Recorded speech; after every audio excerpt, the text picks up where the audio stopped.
अस्य विसृंसमानस्य शरीरस्थस्य देहिनः देहाद् विमुच्यमानस्य किमत्र परिशिष्यते एतद्वैतत्। नमस्कार मित्रों, ये जो मंत्र है ये कठोपनिषद के दूसरे अध्याय की दूसरी वल्ली का चौथा मंत्र है, जिसे हम आज गहराई से समझेंगे। तो आइए सबसे पहले इसके अर्थ को समझते हैं। तो जो मंत्र वो कहता है, अस्य विसंस्रमानस्य, अर्थात इस विघटन करते शरीरस्थस्य देहिनः, अर्थात शरीर में बैठे देही के देहाद् विमुच्यमानस्य, अर्थात देह से मुक्त होने वाले का किमत्र परिशिष्यते, अर्थात क्या यहाँ पीछे रहता है। एतद्वैतत्, अर्थात यह ही है वह। तो यहाँ पर यम नचिकेता से कह रहे हैं कि इस विघटन करते शरीर में बैठे देही के देह से मुक्त होने वाले का क्या यहाँ पीछे रहता है, और यह ही वह है।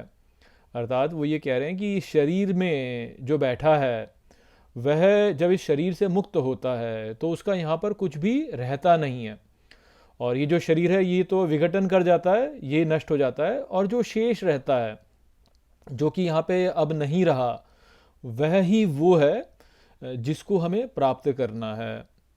तो ये जो बात है ये हमको मूलतः यह ही समझाती है कि मृत्यु जो है वह हमारा अंत नहीं है। प्रायः लोग यह ही सोचते हैं कि बस मृत्यु हो गई तो अब अंत हो गया, मृत्यु पर अंत है व्यक्ति का, आगे कुछ नहीं है। किंतु यहाँ पे हमें बताया जा रहा है कि ऐसा नहीं है, मृत्यु अंत नहीं है। ये जो शरीर है ये तो विघटन करता रहता है। अब आप ही देखिए कि आप सबसे पहले भ्रूण के रूप में अपनी माँ के गर्भ में आए, उसके पश्चात आपने शिशु के रूप में जन्म लिया, फिर आप एक बालक बने, बालक के पश्चात आप एक युवा युगल बने, उसके पश्चात आप फिर एक वयस्क बने, और फिर वयस्क के पश्चात जो है आप देखिए कि फिर विघटन विघटन ही है। फिर उसके बाद में आगे चल के तो जो है वृद्धावस्था को प्राप्त करना और मृत्यु को प्राप्त करना है। तो शरीर को यदि आप देखें तो शरीर तो ऐसा ही है। ये तो आरंभ में जो है उगता है, और एक अवधि के पश्चात जब व्यक्ति जो है वह पूर्णतः वयस्क हो जाता है, उसके पश्चात इसका विघटन ही होता है। तो ये जो शरीर है ये तो ऐसे विघटन करता ही है। और आप ये भी समझिए कि देखिए विज्ञान यही कहता है कि हमारा जो शरीर है उसमें जो भी पदार्थ अभी इस समय पर हैं, आज से 10 वर्ष में सभी पदार्थ जो होंगे वह पूर्णतः परिवर्तित हो जाएंगे। अर्थात इसमें जो है जो पदार्थ अभी हैं उनमें से कुछ भी नहीं रहेगा, और नए पदार्थ आकर के जो है ये शरीर बन चुका होगा। ऐसा क्यों होता है? क्योंकि देखिए हमारे जितने भी सेल्स हैं उन सबको हम झाड़ते रहते हैं, वो गिरते रहते हैं, या जो भी हम भोजन करते हैं तो भोजन के पश्चात जो भी मल निकलता है उसके साथ में हमारे शरीर के जो ये जो कोशिकाएं हैं ये भी जो है उसी के साथ में निकलती चली जाती हैं। तो इस प्रकार से हम ये देख सकते हैं कि हमारा जो शरीर है वह तो पूर्णतः परिवर्तित हो जाता है, किंतु हम तो वह कैसे ऐसे कि वैसे ही रहते हैं, हम में तो कोई परिवर्तन नहीं होता। जो मैं बचपन में था वह ही मैं आज हूँ, वह ही जो है मैं अपनी मृत्यु के समय पे भी वही हूँगा मैं। तो ये जो दृष्टा है जो भीतर शरीर के भीतर बैठा है उसमें परिवर्तन नहीं होता, वो वैसे का वैसे ही रहता है, किंतु शरीर जो है वह तो बहुत परिवर्तित हो जाता है।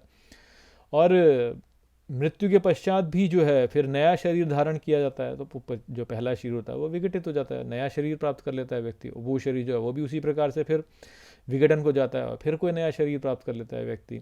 तो ये जो व्यय में अव्यय है, ये जो विघटन होने वाले में जो अविघटन करने वाला है, उसी को तो हमें देखना है। जो उसको देख लेता है वह समझ पाता है कि अच्छा मृत्यु जो है वह अंत नहीं है, तो वह फिर भौतिकवाद से ऊपर उठ जाता है, और फिर वह समझ पाता है कि संजीवन का जो वास्तविक लक्ष्य है वो क्या है, क्या ऐसा है जो कि महत्वपूर्ण है, क्या ऐसा है जो कि पाने योग्य है, क्या ऐसा है जो कि मृत्यु के पश्चात मुझसे छीन लिया जाएगा इसलिए कभी मेरा है ही नहीं। तो इस प्रकार का जो दृष्टिकोण होता है उसमें परिवर्तन हो जाता है व्यक्ति के। परंतु ये केवल तभी होगा जब व्यक्ति ये जान ले कि वह उसका शरीर नहीं है, वह वो है जो कि शरीर से परे है। तो उसकी ओर संकेत जो है वो यहाँ पर यम नचिकेता के लिए कर रहे हैं कि शरीर तो विघटित हो जाता है, किंतु उसमें बैठा जो है वह शरीर के नष्ट होने पर भी वैसा का वैसा ही रहता है, उसमें कोई परिवर्तन नहीं होता है, और बस वो आगे चला जाता है। अब यहाँ पे एक बात और ध्यान रखिए कि हमारा जो शरीर है मृत्यु के समय तो केवल भौतिक शरीर नष्ट होता है, परंतु उसके साथ में जो है हमारा एक सूक्ष्म शरीर भी है, जिसमें जो है हमारे सभी संस्कार हैं, हमारे विषय हैं, हमारी इंद्रियां हैं, और बोला जाता है कि मृत्यु के समय पर ये सब भी जो है साथ में चले जाते हैं। तो आत्मा तो है ही, किंतु उसके साथ में सूक्ष्म शरीर भी है। और ये जो सूक्ष्म शरीर है, ये मृत्यु के पश्चात जो है, जो शरीर की मृत्यु के पश्चात, इसमें भी कोई परिवर्तन नहीं होता वास्तव में। ये भी ऐसा का ऐसा ही रहता है, ऐसा ही चला जाता है। इसीलिए कहा जाता है कि मृत्यु के समय जिस भाव को आप प्राप्त करेंगे, अगला जीवन जो होगा आपका उसी के आधार पर होगा। क्यों? क्योंकि आपका जो भाव शरीर है, जो सूक्ष्म शरीर है, वह मृत्यु पर समाप्त नहीं होता। वो वैसा का वैसा ही रहता है और आगे चला जाता है। वो केवल अपनी यात्रा को इसी प्रकार से चलता रहता है। परंतु ये शरीर जो है, ये भी वास्तव में नष्ट ही हो जाता है अंततः। जब हम अपने वास्तविक स्वरूप में स्थित होते हैं, तब ये जो हमारा सूक्ष्म शरीर होता है, ये भी नष्ट हो जाता है और इसका भी कुछ नहीं शेष रहता है।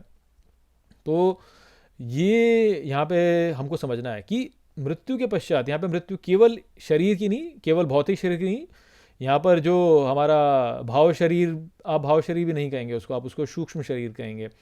और वो जिस भाव में फिर ईश्वर में विलीन होता है, वह एक अलग अलग विषय है। किंतु जो सूक्ष्म शरीर है, उसका नष्ट होना भी यहाँ पे कहा जा रहा है कि जो सूक्ष्म शरीर भी नष्ट हो जाता है और जो भौतिक शरीर भी नष्ट हो जाता है, तो क्या शेष रहता है? कुछ भी शेष नहीं रहता वास्तव में।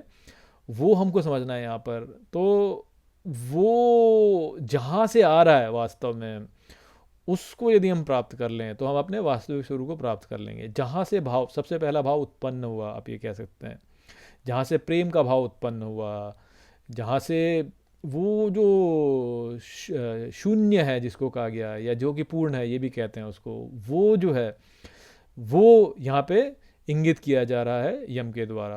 तो वो संदेश था यहाँ पर इस मंत्र में। आशा करता हूँ कि मैंने इस मंत्र को आपको अच्छे से समझा दिया होगा। चलिए इसी के साथ इस वीडियो को हम यहीं पे समाप्त करते हैं। नमस्ते।